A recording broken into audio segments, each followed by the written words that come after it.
મધ્યપ્રદેશમાં કફ સિરપથી બાળકોના મોતનો મામલો. કફ સિરપથી બાળકોના મોત મુદ્દે સુરેન્દ્રનગરમાં તપાસ થઈ રહી છે.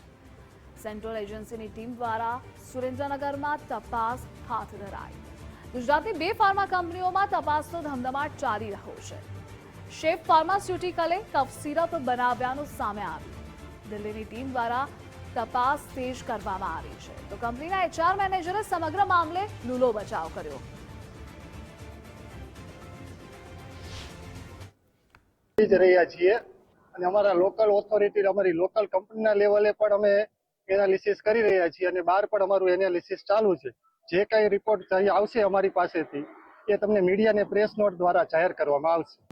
અમારી પાસે દિલ્હીથી ટીમ આવેલી હતી, તે તપાસ કરીને જઈ છે અને લોકલ લેવલે અને બહાર અમારું એનાલિસિસ થઈ ગયા પછી અમે પ્રેસ નોટ જારી કરશું.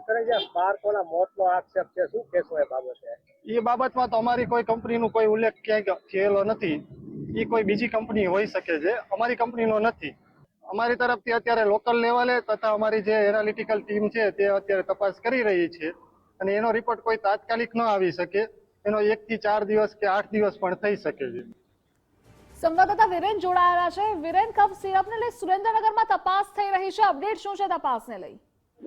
ચોક્કસથી વાત કરવા તો મધ્યપ્રદેશ ખાતે કોલ્ડ્રિંક કફ સિરપથી 16 બાળકોના જે મોત નીપજ્યા હતા. આ મોત મામલે સુરેન્દ્રનગર મુરી રોડ પર આવેલ શેફ ફાર્માસ્યુટિકલ કંપની દ્વારા કફ સિરપ બનાવવામાં આવી હોવાનું સામે આવ્યું હતું. આ જ બનાવને પગલે દિલ્હીની ટીમ દ્વારા સમગ્ર મામલે ફાર્માસ્યુટિકલ કંપનીમાં તપાસ હાથ ધરવામાં આવી હોવાનું HR મેનેજર દ્વારા હાલ જણાવવામાં આવી રહ્યું છે. તેમજ તપાસ હાથ ધર્યા બાદ દિલ્હીની ટીમ દ્વારા કફ સિરપના નમૂના લેવામાં આવ્યા છે અને આ નમૂના લીધા બાદ તેનો જે કાંઈ રિપોર્ટ આવશે તે રિપોર્ટ બાદ આગળની કંપની સામે કાર્યવાહી હાથ ધરવામાં આવશે તેવું પણ જણાવવામાં આવ્યું છે. ક્યાંક ને ક્યાંક કંપનીના HR મેનેજર દ્વારા સમગ્ર મામલે કંપનીનો લૂલો બચાવ કરવામાં આવી રહ્યો હોવાનું પણ હાલ સામે આવ્યું છે. આ જ મામલે કંપનીના જે માલિકો છે તે ભૂગર્ભમાં ઉતરી ગયા છે અને કંઈ પણ કહેવાનો હાલ તેઓ ઇનકાર કરી રહ્યા છે.